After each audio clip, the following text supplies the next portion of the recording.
Hello, everybody. Welcome to another episode of Word Slingers. Here with Tony James, the man with the best mustache game in the business, Yeah, I work really hard on this mustache. and it shows. It shows, sir.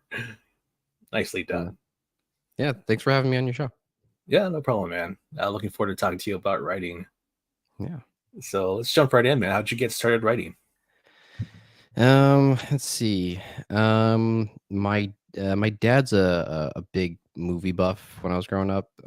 He was just very much into story. And that just kind of all the movies he would show me, I would just get really kind of inspired by. I mean, he took me to see The Matrix, and I was just like blown away by just like you could you could see a story as one thing, and then it just be flipped on its ear in the next moment. I just thought that was so cool.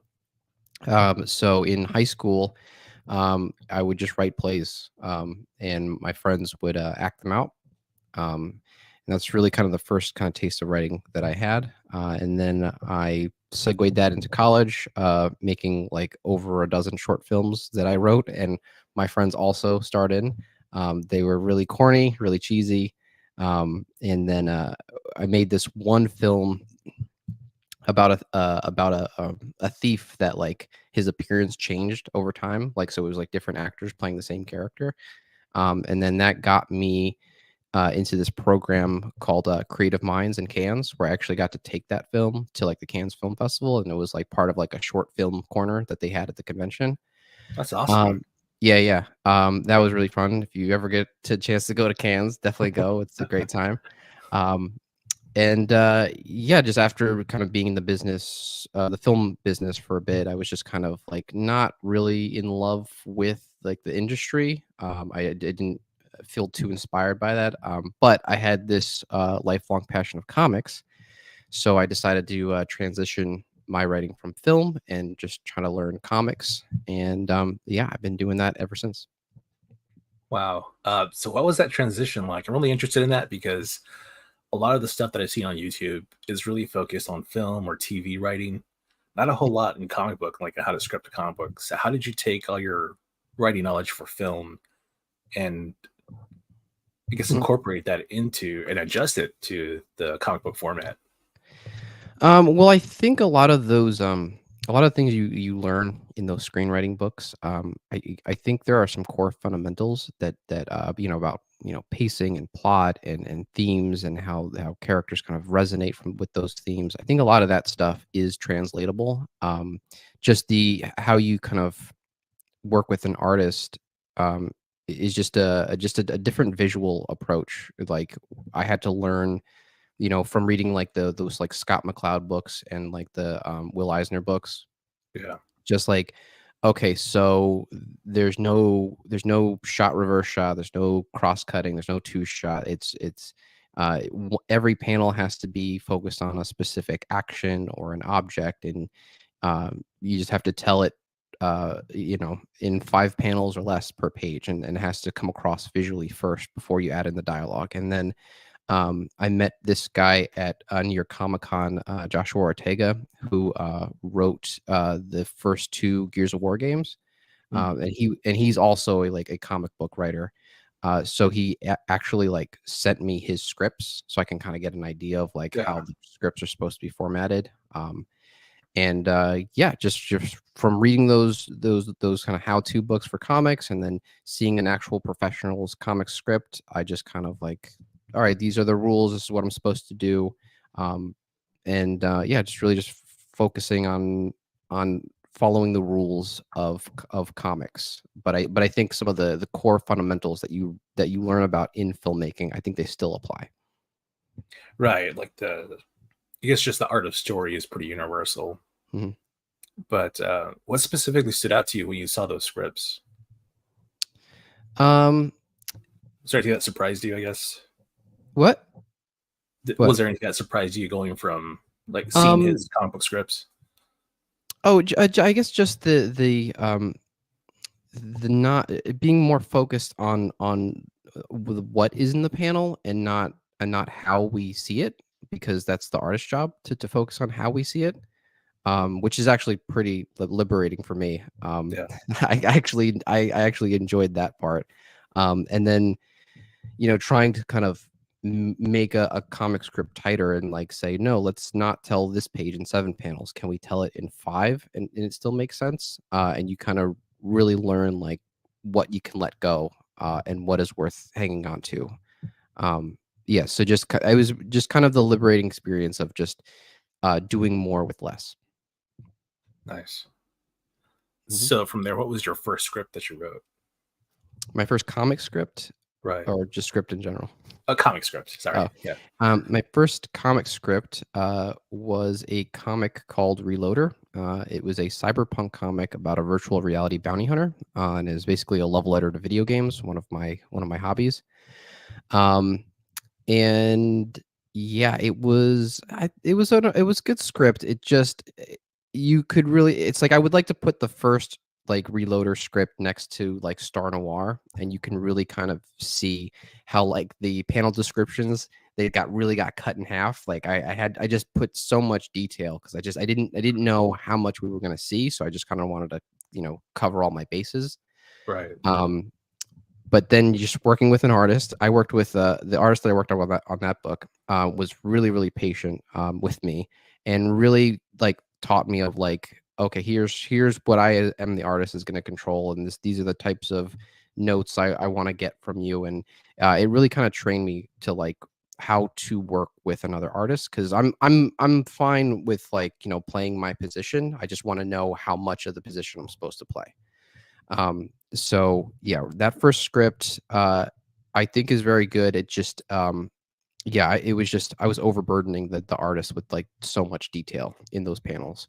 And I just had to learn, honestly. It just over time, like the scripts just the panel descriptions just got more manageable and more straightforward, to the point where Pablo on Star Noir, he just compliments me all the time about how easy it is to work with me because everything is just so straightforward. Nice. So is Star Noir your second comic book? Yeah, it's my second one. Yeah, Reloader. That was a whole process. I mean, it was the first campaign for Reloader that failed, and then the second one was actually successful, and and then like the team immediately like fell apart except for the artist. Oh Like no. I remember I was funded, and the colorist was like, "Yeah, I just wanted to like practice on this for a bit. I'm gonna go take another job opportunity Oh somewhere else." wow. And yeah, and so for like 5 years, it was like, no, we're gonna finish what we said we were gonna finish, and then it was like 5 years for like a 26-page book, which is like Oh wow. it's insane, like for Yeah. it to take that long. Um, but then all of the lessons that I learned from like picking the right teammates, to how to work with the team and how to manage your schedule, I applied all of that to Star Noir, and I think it's really helped out tremendously. Awesome. Well, you've got a great team for Star Noir. Yeah. It's yeah, everything Mhm. looks great. Thank you. So awesome. So Star Noir is your second project. Mhm. Um, what did your scripts look like going from your first scripting process to the second project here? You mean from the first book to the second book? Right. Or Was it Reloader? yeah, reload. Oh yeah. Yeah. Yeah, I guess just trying to be sparse in like the best way, just kind of boiling it down to the most important details, the most important pieces of dialogue. One of the one of the problems that I had with Reloader when the book was all finished was that there were certain pages that where the dialogue was really truncated because I had done a good job of like parsing it out, but then there was like the scene was about to end, or there was like an important page turn, and I just crammed too much dialogue. So you'll be reading, everything's pretty good, and then all of a sudden, when the scene's about to end, it's just overloaded with dialogue. So I really kind of had to learn to just be cognizant of how much dialogue I'm putting in a panel. Um, I learned from Alan Moore about the 35 words per panel or less, Mm, and that's been like a great marker for me. Like I sit there now with the Star Noir scripts, and when I have dialogue, I always count how many words there are, and if it's brushing up against 35 or getting so close, then I start going, is there a more economical way to say what you're trying to say? right. Yeah. That's awesome. Mhm. So when you're, I mean, when we're going to write a story, story, it all starts with an idea. How do you break your story down into scenes, into Um, script? so when I want to start a new story, I I do kind of like what is it like free thinking? Just the way we just have like it's a Yeah. bunch of images of like I'd like to see this, I'd like to see that. I have no idea how any of this is going to actually work or if all of it will make it into the script. And then whatever the genre is, I want to like read like a novel that is in the genre. With Okay. Reloader, I would read a lot of cyberpunk stuff, a lot of William Gibson. Um, with Star Noir, I read a lot of James Elroy. The Big Nowhere is a really great book. It's part of the LA Confidential series. And then once I have a kind of good idea of like, okay, this is the genre, then the outline process. I'm very thorough with the outline process. It's I got to know what all the main beats are and how they flow together. I do outlines for not just all the main characters, but all the supporting characters as well, because I want to feel like if even if you meet a side character for a second, you feel in that brief moment that they have something going on, that they're not just like a position player. And if there is like Star Noir has a bunch of slang, so there's a whole like 2-3 pages of in my outline for Star Noir that is just 1940 slang, and just picking the ones that I think might find their way into the script, and then and then then I break down the individual scenes themselves into like whose scene is it, like, what do they want, what's the obstacle in their way, what's the turning point of that scene, and what's the final resolution. And then once I have that big, humongous outline, I then take it one step further, and then I go to this kind of like visual timeline I've created for myself. It looks more like DNA strands at the end of it, and it's just visualizing that entire outline of like, okay, these are the beats. This is when it's all going to happen.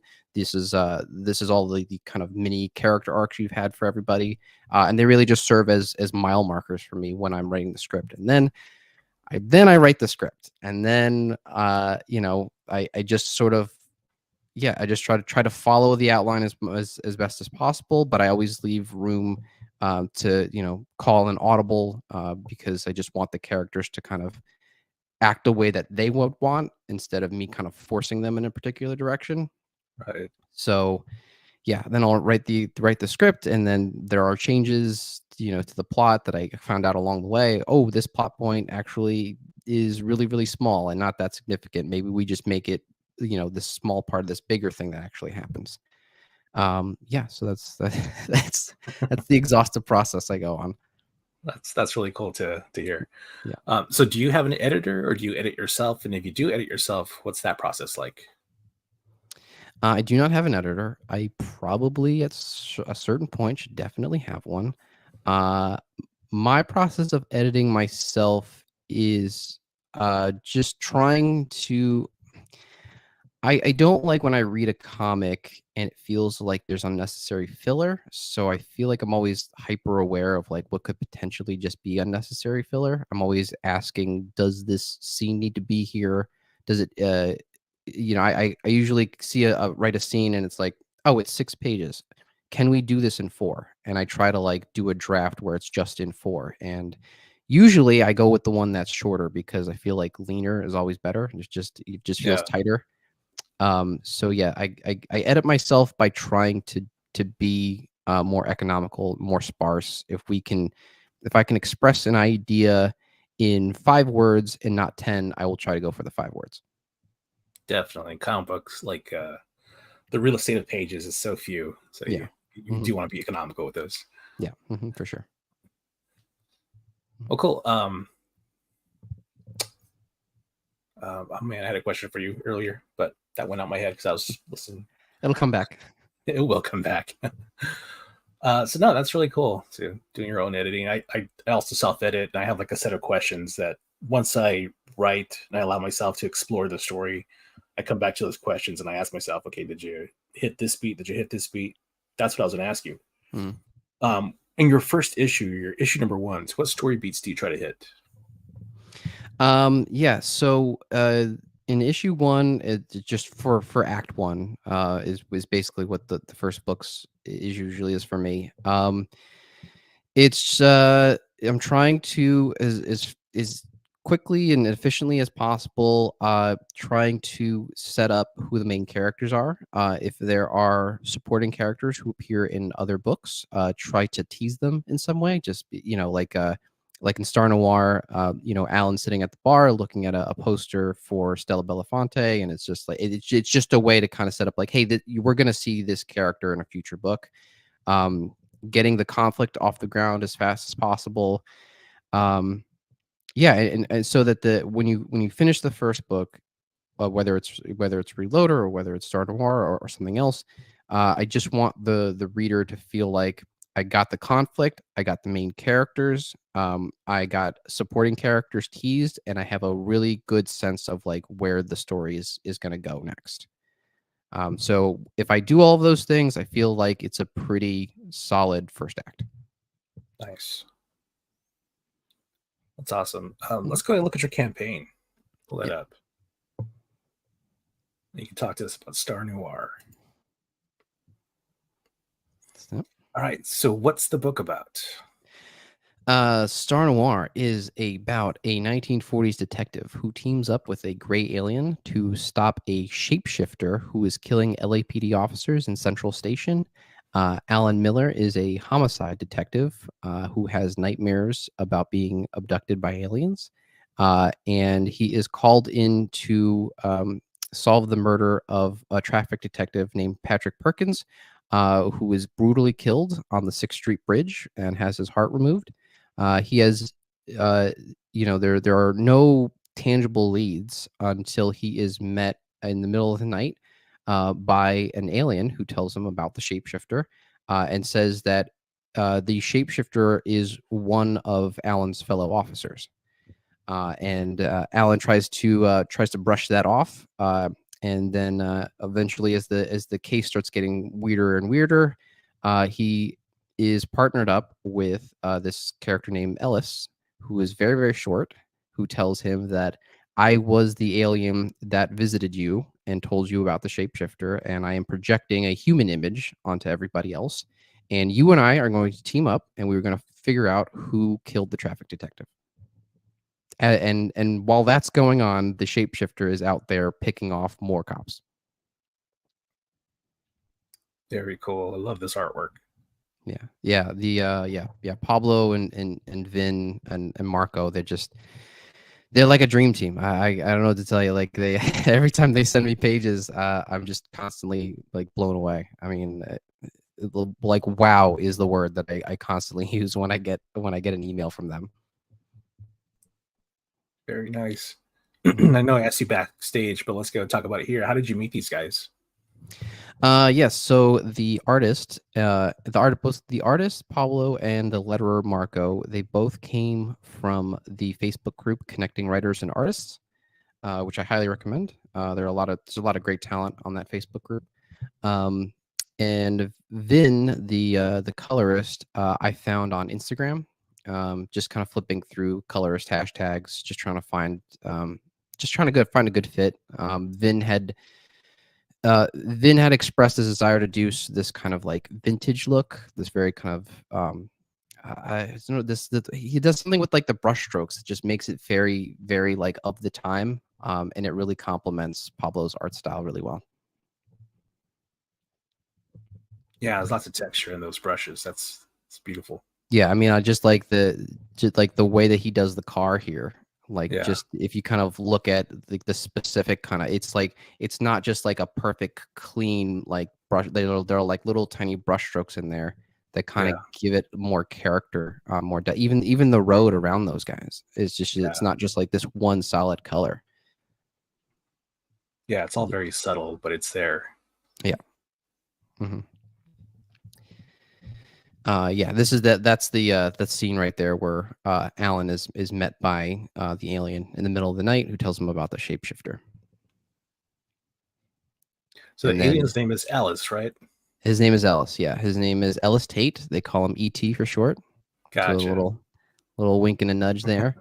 And yeah, and Ellis in that next panel there.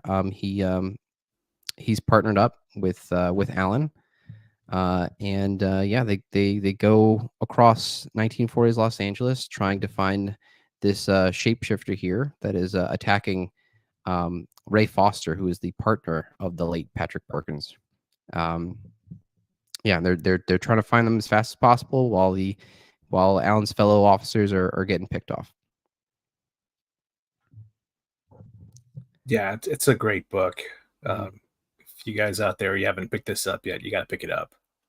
Yeah, if you've not read it, on the Indiegogo there at the very top, you could be taken to a preview of the first 9 pages of the first book. So you don't have to spend anything. You can really just kind of get right there.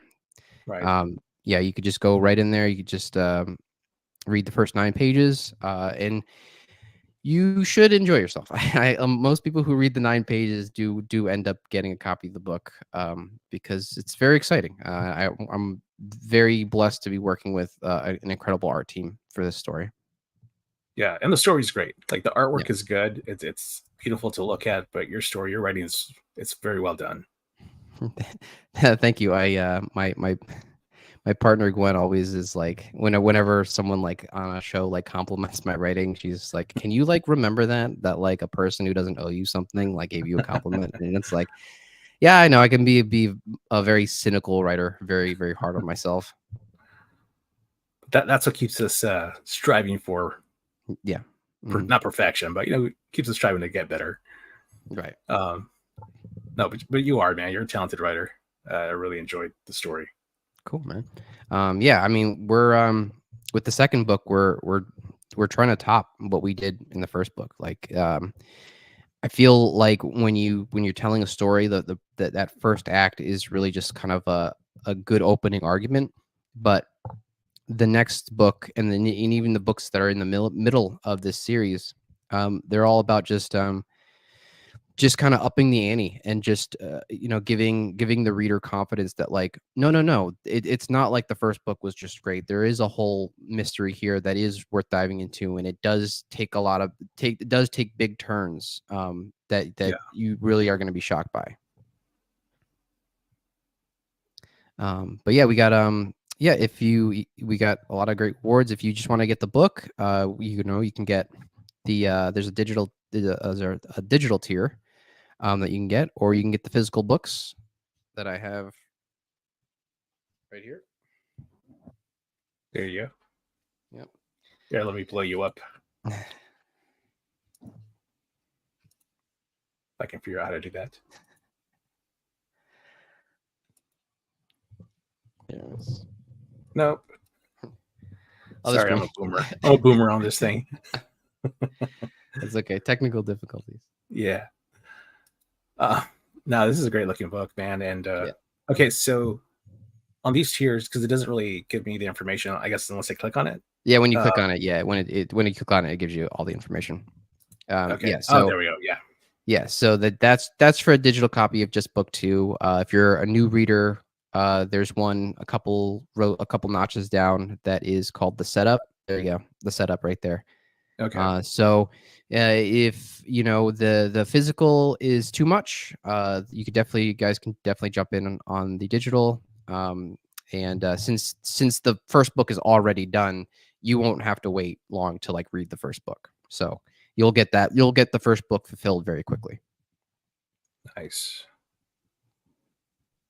And that's the physical tier right under that. This one right here. Okay. Yeah. So yeah, we had a really strong Kickstarter.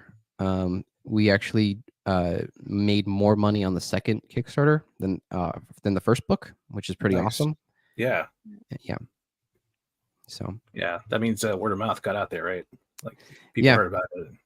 And then a bunch of the original backers, they ended up like spending more for the second time. Nice. Which is really cool. So how many issues do you plan on there are 6. 6. And okay. Yeah, and it's the whole story is written. We know exactly how it ends. We not only do we know exactly how it ends, we know what's in each book. So we're just out here trying to crowdfund it and make it. Yeah, so that's Stella Belafonte that singing up there. Yeah. She's teased briefly in via a flyer in the first book, and she's got her own little secret as well. You can tell by her eyes Right. that there's a little something going on with her, and we get to see what that's about in the second book. Nice. Yeah, I'm just amazed by the colors that like what he did with her dress here, like all the little shimmers and stuff, like that Yeah, just really pops. yeah, yeah, I love this dress. It's just yeah, it's just a great outfit. And then the writing song lyrics, it turns out is actually more difficult than just writing regular dialogue, All right, because so that wasn't a real song then. That's you. this is a song that I made up. Um, I was inspired by I don't know if you've seen The Big Sleep, but Lauren Bacall has a song in that she's singing with a bunch of guys playing the piano, and I was just trying to emulate that like melody, that cadence, Okay. and just create my own lyrics that are more relevant to Stella's character. Nice. But it's a fun Torch song. It's a 2-page musical number that we do to introduce the characters, and then we go into a really intense interrogation scene with Alan and Ellis and Stella, and it's actually so intense and spoilery that in my last Kickstarter update, I was like, "Oh, I have to like withhold like 3 of these pages because it'll just have the biggest impact when it's like when you see it in full context." Right. That's awesome, man. Yeah. Um, one of the things I wanted to talk to you about is have you backed many other books in the indie realm? I've backed a few. There was a lady who did I can't remember the name of the book, but it was very like Studio Ghibli like Oh, influenced. nice. Yeah. Yeah, I really love that art style. It's it's tough for me to back a lot of books. I mean, it is purely like financial. Like it is almost Right. it's just like, I talk to my partner Gwen all the time, and I just go like, man, I can't. I really want to have like the day where I have a budget for backing other people's books, because there are so many great books out there, and I do want to read them. It's Yeah. just I don't have the money for them. So whenever I have a little extra change, I usually do grab a book. There was a during the book 2 Kickstarter, there was a gentleman from the UK who made it was like vampires in space, Oh, uh, wow. and the art style was just like incredible. So Nice. I definitely backed that book. That was awesome. But yeah, so I back it when I can. Me not being able to back is just purely financial. No, totally understand. I'm the same way. There's like so many books out there that I'm like, I wish I could back, but Yeah. I can't afford that. Hmm. No, and the only reason I ask is because I'm just curious, like what you feel as a writer is missing out there in the independent world. Like because it Um, seems like there's I guess I don't want to say a lack of I don't know how to word this without sounding too offensive, just but but you know what I mean. It seems like people aren't using editors. mhm. Um, what do you feel is missing? I'll put it that way. What do you feel is missing in the independent realm? um, I mean, editors is good. We definitely need some editors. There's too many books that I see that have like typos and misspellings and things that are um continuity errors. I see a lot of Right. those. I mean, I don't have an editor, so I definitely need one myself. I mean, I think what's missing in the indie comic space, I, I think, I mean, there's plenty of passion. A lot of people are very passionate about their books and love getting them out there. Um, I guess, I guess, trying to kind of like push the medium. You look at all the tools that you have. It's like you have page turns, you have splash pages. Like, how does the book start and how does it end? Um, you have all these like different tools where specifically how you read a comic book. I read this this Alan Moore on Writing book, and he talked about how a lot of people who like make comics, they take what is essentially like a failed film script, Mhm. and they just like crowbar it into the comics medium, and they just have no respect for like the tools of like the comic Right. book medium. And it's like you're sort of like ignoring the strengths of the medium just to sort of take your Hollywood script that didn't quite make it, and now you want to kind of make it this kind of like ho hum middle of the road comic book. So I think Hmm. I think more, I guess more I want to say respect for the medium, just in terms of like utilizing its strengths. And like Star Noir is not like, something that I just want to like be a film and I just made it a comic book. It was like, no, I want this to be like a comic book. I envisioned it as a comic book. And there are various ways that we go about telling the story that try to keep the reader engaged, and it comes from like focusing on like the experience of reading the comic book, not just having a good story with great art, but like what is that experience like of every page turn and the relationship between how the book starts and how it ends. Right. Right. No, that's it's a great way to put it. More respect for the medium. I like that. Mm-hmm. Sure. Hmm. Well, is there anything I didn't ask you that I should have asked you that you'd like to talk about? Oh, um, uh, I don't know. Everything I'm thinking about is like, ooh, can't say that. Ooh, can't say that. I don't know if you noticed, but I've over the last 3 months, I've ruffled a few feathers, uh, Yeah. unintentionally for the What's most going part. on with that? Yeah, I have seen that. Um, It seems like one specific individual too. I'm not gonna name any names, but it's a couple of individuals. It's a type of creator. It seems like there is a small contingent of comic creators that, from what I can tell from the outside looking in, they don't want to be storytellers. They want to be famous. They just want to mhm. be these like pseudo celebrities. And I just don't have any patience for that. And again, it's not everybody. It's a really tiny group of people, and their egos are sort of through the roof. Um, Yeah.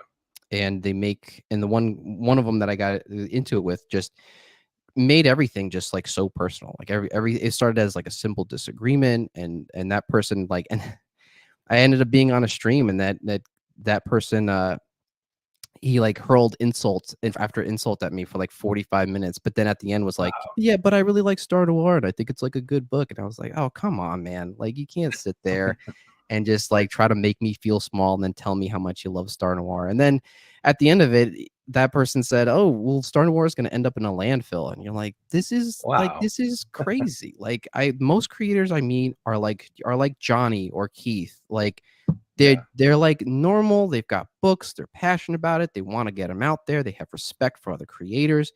But there's like this like small like 1% of creators that mostly exist on comics Twitter, and they just want to be celebrities. They just want to be famous, and they think that we are all side characters in their story. And when I just sort of state a fact or state some kind of direct criticism, they have just like this overreaction. And it's like, if you're gonna be in a creative space and you're gonna have thin skin, like you're not gonna make it. I don't know what to tell you. Like, if everything that somebody says to you about your book or your creator, is just gonna just blow up into this big, WWE style promo. I don't see much longevity for something like that. Yeah. So me not having patience for that type of creator, which again is very small, that's not everybody, it's very small. I just don't have patience for that, and then I ruffle their feathers, and we end up getting into a fight. Well, I hope they don't chase you off Twitter. I mean, they might. I mean, I was never really a big Twitter guy. Yeah. I started using it just to promote the comics. I found more success on like YouTube and TikTok. Just making I do like analytical videos for video games on YouTube. It's called The Rightist. Okay. And I've actually found like pretty great success with that. So I enjoy that mostly. I don't really care too much about my own opinions. I just, yes, I have opinions about things, but I don't feel like I'm somebody that you're like, oh yeah, definitely got to listen to Tony James and everything he says. You're like, I don't know, question everything, question everything I say for sure. But when I did, I don't know if you remember the Alan Moore tweet I did like in like November, Mhm. and that really kind of blew up. And before I had like engaged with like comics Twitter or anything like that, like I threw up that tweet as just like a thought experiment. And some of the responses from people that I'd never met or spoken to in my life were like really, really nasty and like really over the top. Like people like calling me like a clout chaser and a drama farmer. Some people said that I was like bitter because I wasn't doing better on my campaigns. And it's like, whoa, this is too crazy for what is just supposed to be a thought experiment. Right. Um, Yeah. and so like since then I've been trying to like make it work on Twitter, but I keep kind of running into these, these pseudo celebrity types that kind of make everything really personal and really hostile. And it kind of just goes, I was already on the fence about Twitter, and this is not really like selling me on the whole experience. So Right. I wouldn't say I'm being chased off of Twitter. I just like not being very endeared to the experience of Twitter. No, I gotcha. I understand. Yeah. Yeah, if I recall, the tweet was something about if Ellen Moore ran a Kickstarter, like Yeah. If like he, he yeah, like if Alan Moore was, if you didn't know anything about Alan Moore, he was just somebody young with a new book, and it was From Hell, the book that is like, such a really great work. But you didn't know who Alan Moore was. Like I think that he would be his campaign would be like less than 5K, and he wouldn't get a project we love, and it just a bunch of these pseudo celebrities, they like inserted themselves into that tweet, and like the tweet yeah, wasn't even, and what's crazy is that the tweet wasn't even about them.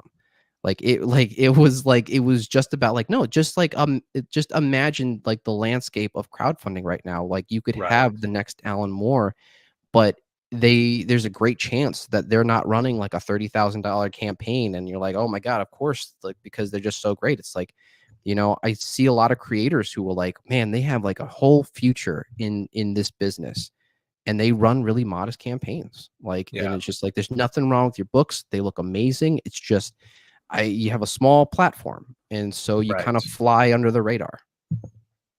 But instead of like those people on Twitter like seeing that and understanding that, and a lot of people did. A lot of people did see the tweet correctly and responded, but it was like a smaller vocal group, and they had a lot of mean and very nasty things to say to me. I do remember that. Yeah. Yeah. No, but you're right. I mean, there's a lot of books out there, a lot of projects out there, and it's easy to get buried and lost. Hmm. And and that's Hmm. shifting sand there. Um, yeah, that's crazy. It's crazy Yeah. that you got that kind of reaction.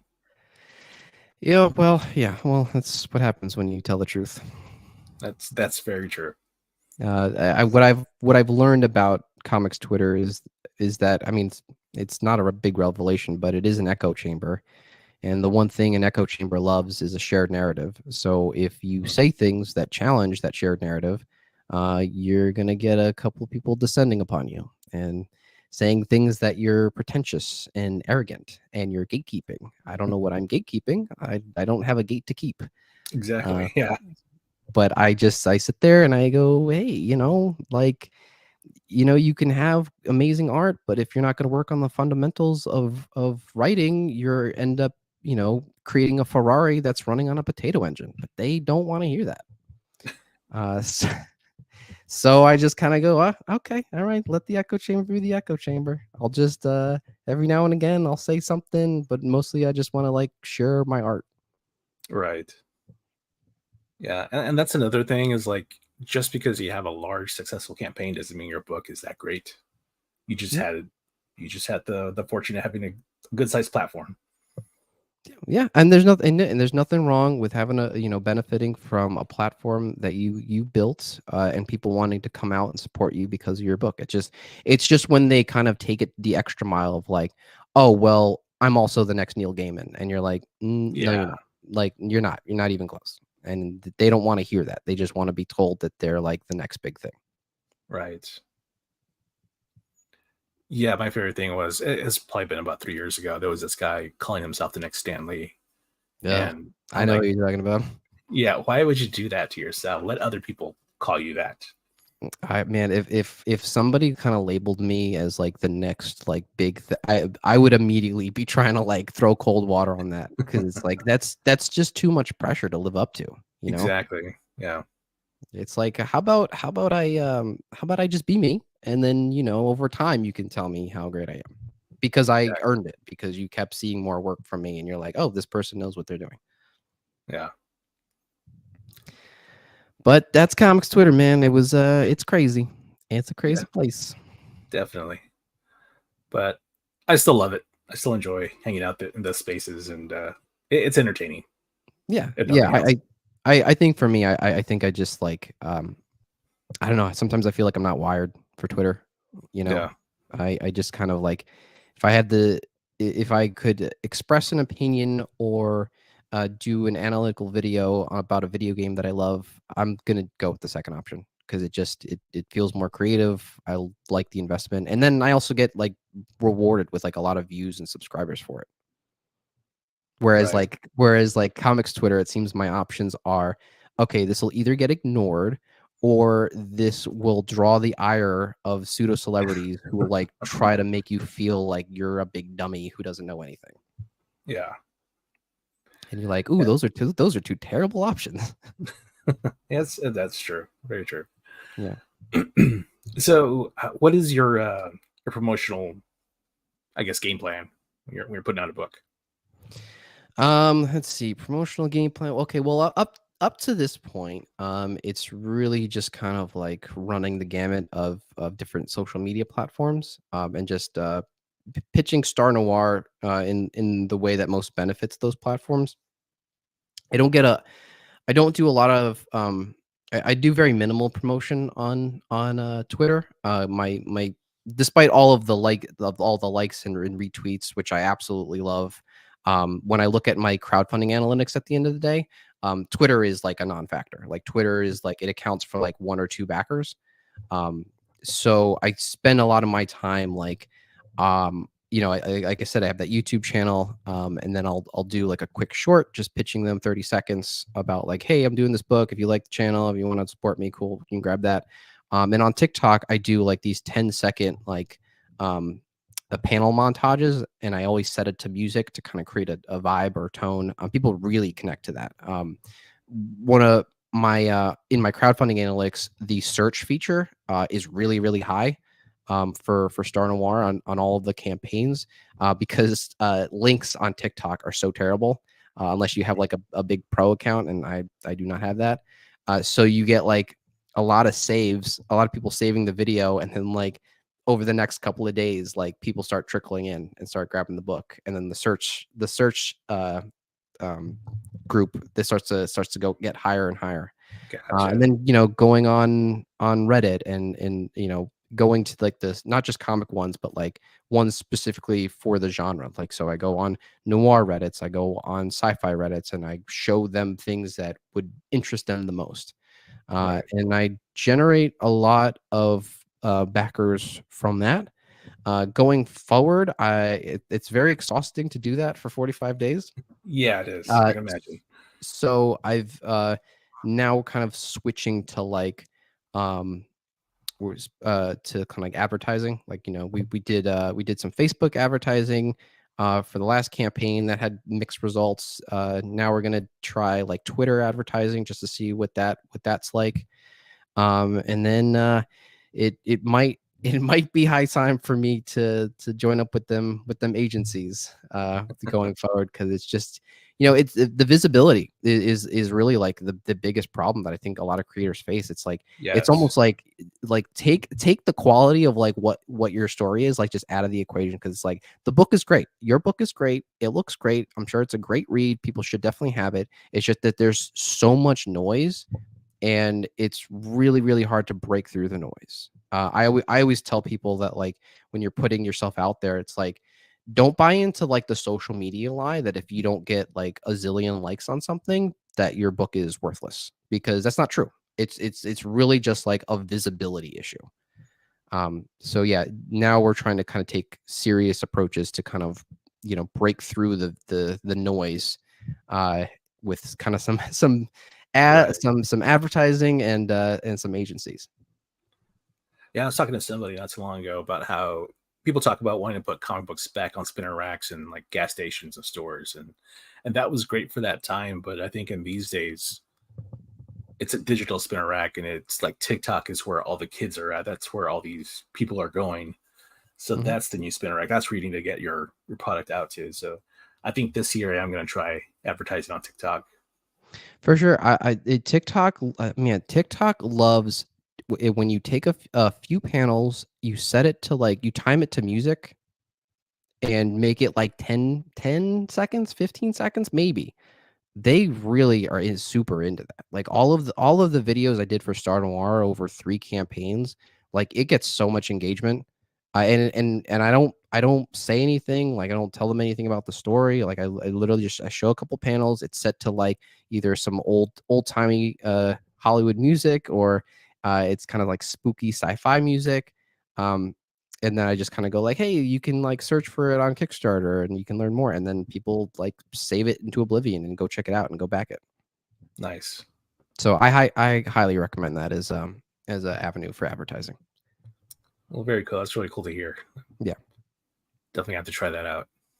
Hmm. All Yeah. right, Tony, anything else on your mind that you'd like to talk about before we head out? No, you let me you let me vent about comics Twitter. That was great. I feel like I've been saving that for like 3 months.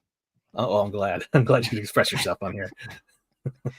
Um, but that's it. Yeah, if you're watching this, if you're curious about Star Noir, definitely go to the Indiegogo. Read the 9 pages for free. Like, it doesn't cost you anything. Definitely go read the 9 pages that you can read up from the first book. I'm very confident that you're gonna really enjoy what you read out of that 9 pages. And then yeah, just definitely either grab the digital or grab the physical. I mean, my experience is that the readers really tend to move towards the physical. They really prefer that Yeah. over the digital. In 3 campaigns, the digital tier has been like the most underperforming, because people just really like the print quality of the book.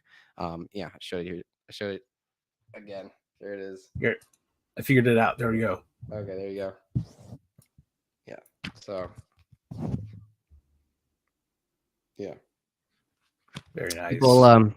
yeah, people love. Yeah, we we definitely go for the high quality print.